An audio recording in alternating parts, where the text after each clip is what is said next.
दागिन्यांची हौस कुणाला नसते, विशेषतः ती महिलांना अधिकच असते. पण सध्या पुरुष देखील गळाभर सोने घालून मिरवताना दिसतात. यामध्ये तृतीयपंथीय कसे बरे मागे राहतील? तेही हौसेने अंगभर दागिने घालून मिरवतात. अय्यूब सय्यद देखील तसेच होते. तृतीयपंथी असले तरी समाजात त्यांना मान होता. कुणाच्याही मदतीला ते लगेच धावून जात असल्याने त्यांना सर्वजण ओळखत होते. सध्याच्या निवडणुकीत आपले नशीब आजमावून पाहण्यासाठी त्यांनी निवडणूक लढवण्याचे ठरवले होते. अशा परिस्थितीत त्यांचा खून झाला आणि परिसरात खळबळ उडाली. अय्यूब सय्यद नेहमीच गळाभर सोने घालून मिरवत असल्याने त्यापायीच खून झाल्याचे निष्पन्न झाले. खुनासारखे पाप करून चोरट्यांनी चोरलेले हे दागिने खरे सोन्याचे होते का? पैशाच्या लोभापायी खून केला, पण ते पैसे त्यांच्या पदरी पडले का? घटनेची सविस्तर माहिती आपण या व्हिडिओमध्ये पाहणार आहोत. जर तुम्ही चॅनलवर नवीन असाल तर कलम 302 या मराठी चॅनलला लगेच सबस्क्राईब करा. शनिवार दिनांक 27 डिसेंबर 2025चा दिवस होता. सदर बाजार पोलीस ठाण्यात पोलीस निरीक्षक भालचंद्र ढवळे वर्षभरातील घटनेची नोंद असलेल्या डायरीवर नजर टाकत होते. तेवढ्यात ठाणे अंमलदार यांनी त्यांना माहिती सांगितली की पेंढारी मस्जिद परिसरात एका तृतीयपंथीयाचा खून झाला आहे. खून झाल्याचे कळताच पोलीस निरीक्षक ढवळे यांनी आपले सहकारी सहाय्यक पोलीस निरीक्षक सागर काटे व अन्य पोलीस सहकाऱ्यांना बरोबर घेतले आणि ते घटनास्थळी पोहोचले. पोलीस येताच तेथील गर्दी पांगली.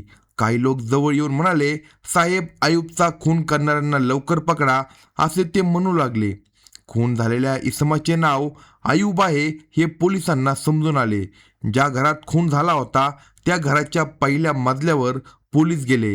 तिथे पोलीस गेले असता त्यांनी मृतदेहाची पाहणी केली. मृतकाचे पूर्ण नाव अय्यूब हुसेन सय्यद, वय वर्ष 50. तो सोलापूर येथे राहणारा होता. प्रथम दर्शनी सदर इसमाचा खून गळा दाबून झाल्याचे दिसून येत होते. मृतकाच्या कानातील सोन्याच्या बाळ्या ओरबाडून काढण्यात आल्या होत्या, त्यामुळे कानाला देखील जखम झाली होती. हातातील सोन्याच्या अंगठ्या गायब झाल्या होत्या. जमलेल्या नातेवाईकांकडे व परिसरातील लोकांकडे पोलिसांनी चौकशी सुरू केली. नेहमीप्रमाणे अय्यूब याने दिनांक 26 डिसेंबर 2025 रोजी रात्री 9 वाजेपर्यंत परिसरातील नागरिकांशी बोलणे केले. त्यानंतर तो घरी गेला. नेहमी तो घराच्या पहिल्या मजल्यावर झोपत असायचा. त्यांच्या घरात काम करायला एक महिला होती. अय्यूब नेहमी सकाळी 7 वाजता उठत असायचा. मात्र दिनांक 27 डिसेंबर 2025 रोजी दुपारचे 2 वाजले तरी अय्यूब खाली आला नाही. म्हणून ती महिला वरच्या मजल्यावर पाहण्यासाठी गेली. तिने घराचा दरवाजा उघडला. समोर जे दृश्य पाहिले तिने तिला धक्काच बसला. अय्यूब गादीवर निपचित पडला होता. तिने हाका मारल्या, मात्र त्याने कोणताही प्रतिसाद दिला नाही. त्यामुळे तिने आरडाओरड करून परिसरातील नागरिकांना बोलवले. त्या नागरिकांनी पाहिले तेव्हा अय्यूब मृत झाल्याचे दिसून आले. अय्यूबच्या अंगावरील दागिने, घड्याळ, मोबाईल चोरट्यांनी लंपास केल्याचे दिसून आले. अय्यूब याच्याकडे 40 तोळे सोने होते. ते चोरट्यांनी घरातून चोरून नेले होते. अय्यूब याचा खून करून 3 चोरटे पळून गेल्याचे नागरिकांनी सांगितले. पोलिसांनी घटनास्थळाचा आणि मृतदेहाचा पंचनामा केला. त्यानंतर मृतदेह पोस्टमॉर्टमसाठी शासकीय रुग्णालयात पाठवून दिला. अय्यूबचा खून कुणी केला आणि कोणत्या कारणासाठी केला याचा तपास करण्याचे आव्हान पोलिसांसमोर होते.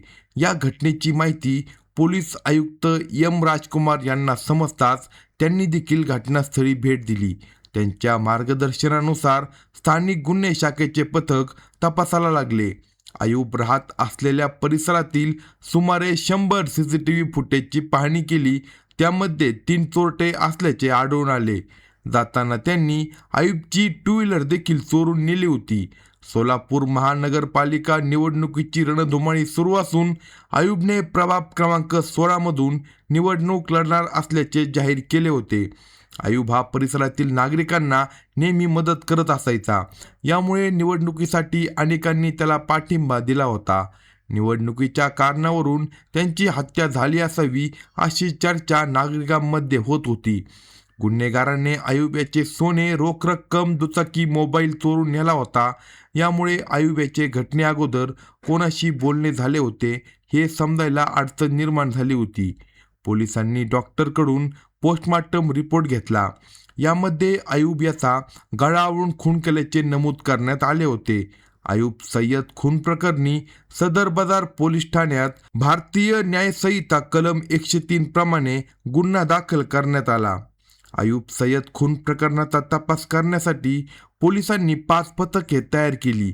सीसीटीव्ही फुटेजमध्ये अयूबच्या घरातून खून करून पळून गेलेले खुनी हे लातूरच्या दिशेने पळाल्याचे दिसून आले होते.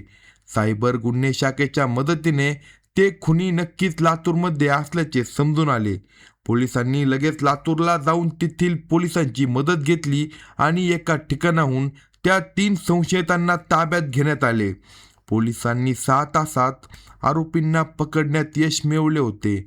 सदर बाजार पोलीस ठाण्याला आणून त्या तिघांची चौकशी केली तेव्हा त्यांनी अयूब यांच्या अंगावर 40 तोळे सोने होते ते चोरण्यासाठी त्यांचा खून केल्याची कबुली दिली.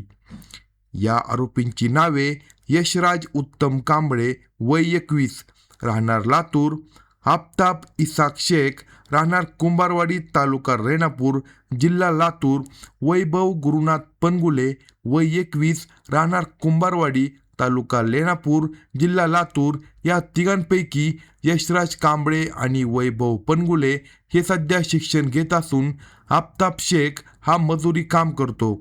या तिघांनीही अयूब सय्यद यांचा खून कशा पद्धतीने केला, किती तोळे सोने, रोख रक्कम लंपास केली याची कबुली दिली.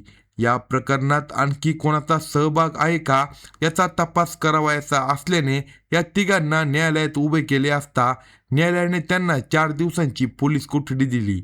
पोलीस कोठडीत पोलिसांनी आरोपींची कसून चौकशी केली तेव्हा आरोपी आफताब शेख याने सांगितले की गेल्या काही महिन्यापूर्वी त्याची अयूब सय्यद याच्यासोबत ओळख झाली होती. त्याला भेटण्यासाठी आफताब हा लातूरवरून सोलापूर येथे येत असायचा. अयूब याच्या अंगावर भरपूर सोने होते, घरामध्ये लाखो रुपये होते. हे सर्व आपल्याला मिळावे असे आफताबला वाटू लागले. त्यासाठी त्याने चोरी करण्याचे ठरवले. पण हे काम एकट्याचे नाही म्हणून त्याने आपल्या मनातील ही कल्पना यशराज कांबळे आणि वैभव पनगुल यांना सांगितली आणि त्यांना या कटात सामील करून घेतले. आपणास काही वाटा मिळणार म्हणून तेही राजी खुशीने तयार झाले. शुक्रवार दिनांक 26 डिसेंबर 2025 रोजी 2 व्हीलर घेऊन तिघेजण सोलापूर येथे आले. आफताब हा अयूब यांना ओळखत होता. त्यांना तो नेहमी भेटण्यासाठी येत असल्याने त्या ओळखीचा फायदा घेत आफताब हा अयूब यांच्या घरी गेला. रात्रीची वेळ होती. अयूब आणि आफताब गप्पा मारत बसले होते. गप्पा मारता मारताच अयूब झोपी गेला. रात्रीचे 11 वाजले होते. अयूबला झोप लागल्याचे पाहून आफताबने आपल्या 2 मित्रांना अयूब यांच्या घरी बोलवले.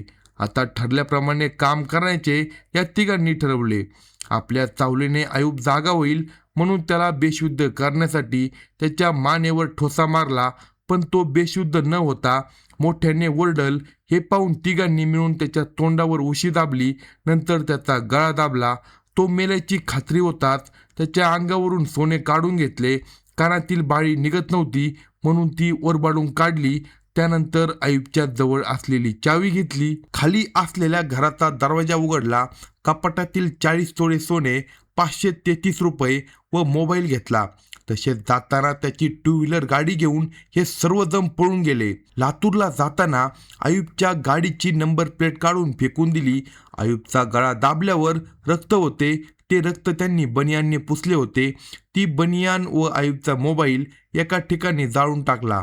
अशी सर्व माहिती आफताबने पोलिसांना दिली. पोलिसांनी आरोपींनी चोरलेले सोने जप्त केले.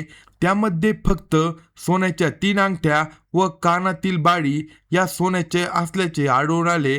इतर दागिन्यांबाबत संशय असल्याने सोनाराकडे तपासणी केली असता अर्धा किलोचे दागिने हे बँटिकचे असल्याचे आढळून आले.